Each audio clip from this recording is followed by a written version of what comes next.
जय श्री राधा रानी सरकार की, जय श्री कृष्ण भगवान की, जय श्री लक्ष्मी नारायण जी भगवान की, जय पुरुषोत्तम मास महत्यम की, जय सदगुरुदेव श्री बंसी वाले महाराज की। पुरुषोत्तम मास के इस पावन समय में आज हम आपको पुरुषोत्तम मास महत्यम के 18वें अध्याय की परम सुंदर कथा को सुना रहे हैं, जो कि इस प्रकार है।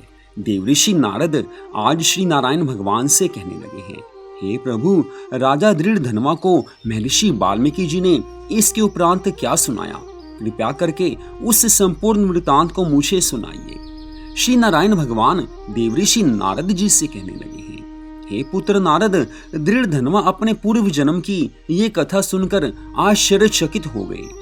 उन्होंने महर्षि वाल्मीकि जी से प्रार्थना की है कि हे प्रभु, हे महाराज, आपके वचन अमृत के समान मीठे हैं, जिनको सुनकर मन भरता ही नहीं है।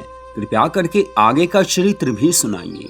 महर्षि वाल्मीकि जी कहने लगे हैं कि हे राजन, सुदेव ब्राह्मण जिस समय अपने पुत्र के शोक में विलाप कर रहा था, उस समय 10 दिशाओं में भीषण गर्जना करते हुए घने बादल छा गए और पर्वतों को कंपाती हुई भयानक हवा चलने लगी। मेघ गर्जना से सभी दिशाएं कांप रही थी। 1 मास तक निरंतर वर्षा की झड़ी लगी रही और धरती पर पानी ही पानी हो गया। किंतु पुत्र शोक में वह सुदेव नाम का ब्राह्मण कुछ जान ही नहीं सका कि हो क्या रहा है। वह पूरे मास अन्न जल त्याग कर हा पुत्र पुकारता ही रहा। पुत्र शोक में इतना व्याकुल है, इतना विलाप कर रहा है कि उससे पता ही नहीं चला कि बाहर हो क्या रहा है। इस प्रकार निराहार रहकर प्रभु का ध्यान और पुत्र का विलाप करते हुए उसका पूरा महीना बीत गया। ब्राह्मण सुदेव तो दीन दुनिया को भूलकर पुत्र शोक में निराहार और निर्जल रहा था। पूरे मास में उसने कुछ खाया पिया नहीं, परंतु वह मास भगवान श्री कृष्ण जी का परम प्रिय पुरुषोत्तम मास था। लेकिन सुदेव ब्राह्मण को इसका ज्ञान नहीं था। तब भी भगवान के स्मरण और कीर्तन करते रहने से पुरुषोत्तम मास का व्रत और सेवा उनसे हो ही गई। अनजाने में उनसे पुरुषोत्तम मास के धर्मों का पालन हो गया। उसके फल स्वरूप भगवान श्री कृष्ण जी अत्यंत प्रसन्न होकर उन ब्राह्मण दंपत्ति के सम्मुख प्रकट हुए हैं। प्रभु के दर्शन प्राप्त करके दोनों को आनंद तो मिला है, लेकिन पुत्र अब नहीं रहा है। पुत्र की मृत्यु हो चुकी है। ये दुख उनके मन में अभी भी पूरी तरह से बसा हुआ है। भगवान श्री कृष्ण जी के दर्शन प्राप्त करके गोद से मृत पुत्र को धरती पर रखकर पति पत्नी खड़े हो गए और भगवान को दंडवत प्रणाम किया है। पुरुषोत्तम मास में भगवान की भक्ति करने से कितना सुंदर फल उन्हें मिला है कि भगवान साक्षात उनके सामने प्रकट हुए हैं। भगवान को दंडवत प्रणाम करने के पश्चात सुदेव ब्राह्मण ने हाथ जोड़कर भगवान श्री कृष्ण जी से कहा कि हे प्रभु, आप ही हमारा एकमात्र सहारा और आधार हैं। मैं पुत्र की असमय मृत्यु के कारण शोकाग्नि में जल रहा हूँ। आप मेरी इस शोक से रक्षा कीजिए। सुदेव ब्राह्मण की ऐसी प्रार्थना सुनकर भगवान श्री कृष्ण जी कहने लगे हैं कि हे सुदेव, तुम धन्य हो, परम भाग्यशाली हो। हे सुदेव, तीनों लोकों में तुम्हारे समान भाग्य किसी का हो नहीं सकता। हे तपोधन, अब आगे क्या होगा वह सुनो। मैं तुम्हें वरदान देता हूँ कि तुम्हारा यह पुत्र अब 12,000 वर्ष तक जीवित रहेगा। हे सुदेव ब्राह्मण, इसी प्रकार की एक प्राचीन कथा है जिसे राजा रघु से महर्षि मार्कंडेय जी ने कहा था। अब हम तुम्हें वही कथा सुनाते हैं, ध्यान पूर्वक सुनो। श्री नारायण भगवान देवऋषि नारद जी से कहने लगे हैं कि हे पुत्र नारद, भगवान श्री कृष्ण जी सुदेव ब्राह्मण को कथा सुनाने लगे हैं। भगवान श्री कृष्ण जी कहने लगे हैं कि हे ब्राह्मण, अत्यंत प्राचीन काल में धनुर नामक एक महान तपस्वी थे। उन्होंने संसारिक मनुष्यों को पुत्र संबंधी मानसिक दुख से दुखी देखा। तब इससे उनका मन अत्यंत दुखी हो गया है। तब वह मन में विचार करने लगे हैं कि मुझे एक ऐसे पुत्र की प्राप्ति हो जो अमर हो। इसके लिए उन्होंने 1000 वर्ष तक कठोर तपस्या की है। तब देवताओं ने आकर धनु से कहा कि हे मुनीश्वर, हम तुम्हारे तप से प्रसन्न हैं, तुम्हारा कल्याण हो, जो इच्छा हो वो वर मांगो। देवताओं के इस प्रकार के वचन सुनकर महर्षि धनुर्नाम ने कहा कि आप मुझे अमर और बुद्धिमान पुत्र दीजिए। सब देवताओं ने कहा है कि ऐसा अभी तक पृथ्वी पर ना तो हुआ है और ना आगे हो सकता है। तब ऋषि ने कहा है कि निमित आयु वाला पुत्र दे दीजिए। देवता बोले, निमित किसे कहते हैं? मुनि कहने लगे हैं कि यह सामने जो बड़ा पर्वत है वह जब तक रहे मेरा पुत्र भी तब तक जीवित रहे। तब देवता ऐसा ही हो, ऐसा ही हो, ऐसा वरदान देकर स्वर्ग लोक को चले गए हैं। देवताओं के वरदान से महर्षि धनुर्नाम ने समय आने पर अत्यंत सुंदर पुत्र प्राप्त किया। वह पुत्र चंद्रमा के सदृश बढ़ने लगा। जब वह 16 वर्ष का हो गया तब उससे पिता धनुर्नाम मुनि बोले कि हे पुत्र, महात्माओं की, साधु संतों की अवज्ञा कभी मत करना और सदैव अपने धर्म का पालन करना।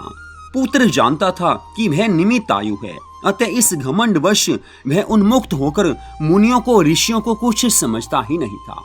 एक बार महाक्रोधी मुनि दुर्वासा विधि पूर्वक शालिग्राम भगवान का पूजन कर रहे थे। उसी समय वह आ पहुंचा और उस मूर्ति को उठाकर चंचलता से गहरे कुएं में डाल दिया, जिसका महर्षि दुर्वासा पूजन कर रहे थे।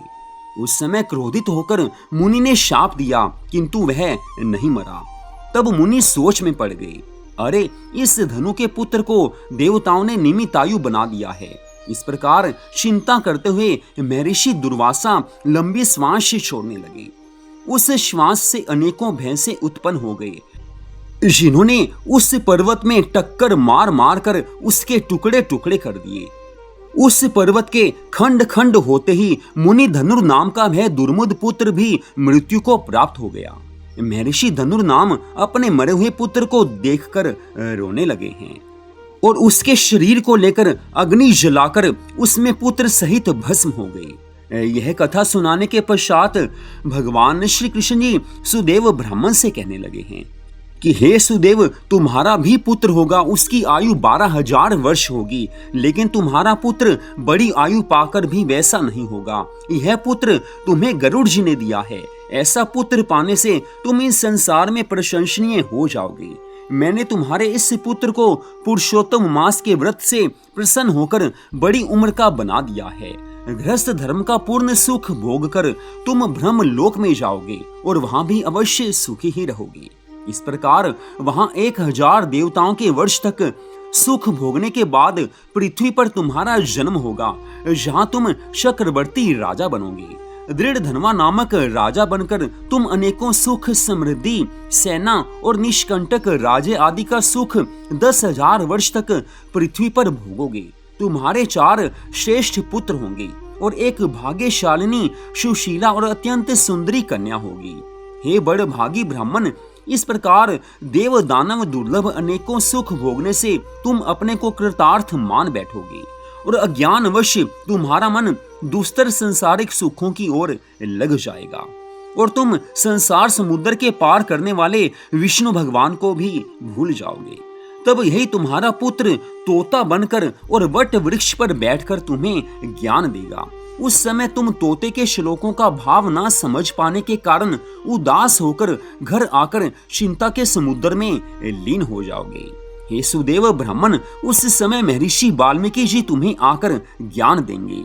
तब संशय निवृत्त होने पर तुम संसारिक सुखों को त्याग कर श्री हरि के पद को अपनी स्त्री के साथ पाओगे, अर्थात अपनी स्त्री सहित भगवान के वैकुंठ धाम को प्राप्त कर लोगे और सदा सदा के लिए तुम भगवान की सेवा में लग जाओगे।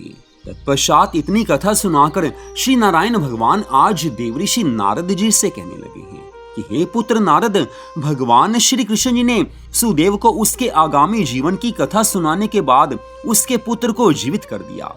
पति पत्नी दोनों ही अपने पुत्र को जीवित देखकर बड़े प्रसन्न हुए हैं, आनंद मगन हुए हैं। उस समय सब देवता उनके ऊपर पुष्पों की वर्षा करने लगे हैं। शुकदेव ने उठकर भगवान श्री कृष्ण जी के श्री चरणों में साष्टांग प्रणाम किया है, माता पिता के चरणों में साष्टांग प्रणाम किया है। उस समय अपने अंश से उत्पन्न पुत्र शुकदेव को देखकर गरुड़ जी भी बड़े प्रसन्न हुए हैं। ब्राह्मण सुदेव ने हाथ जोड़कर भगवान श्री कृष्ण जी से कहा है कि हे प्रभु, मैं 4000 वर्षों तक कठोर तपस्या करता था। तब आपने प्रकट होकर कहा था कि हे पुत्र, तुम्हारे भाग्य में पुत्र नहीं है, अब उसके विपरीत स्वयं आकर मेरे पुत्र को आपने जीवित कर दिया। इसका क्या कारण है? कृपया करके मुझे बतलाकर मेरे संशय और भ्रम का निवारण करने की कृपा कीजिए। तो यहीं पर आज की इस कथा का विश्राम होता है। पुरुषोत्तम मास की इन परम सुंदर परम पवित्र कथाओं को सुनने मात्र से हजारों हजारों जन्मों के पाप नष्ट हो जाते हैं। फलस्वरूप जीवन में सुख संपत्ति आनंद आते हैं, प्रभु की कृपा मिलती है। और जिसे भगवान की कृपा मिल जाती है उसके जीवन में सदा आनंद ही आनंद आने लगता है। तो अगले भाग में आप इससे आगे की कथा को सुन पाएंगे। जय श्री राधा रानी सरकार की, जय श्री कृष्ण भगवान की, जय श्री लक्ष्मी नारायण जी भगवान की, जय गरुड़ देव जी भगवान की, जय पुरुषोत्तम मास महत्यम की, जय सदगुरुदेव श्री बंसी वाले महाराज की। जय जय श्री राधे, जय जय श्री राधे, जय जय श्री राधे श्याम।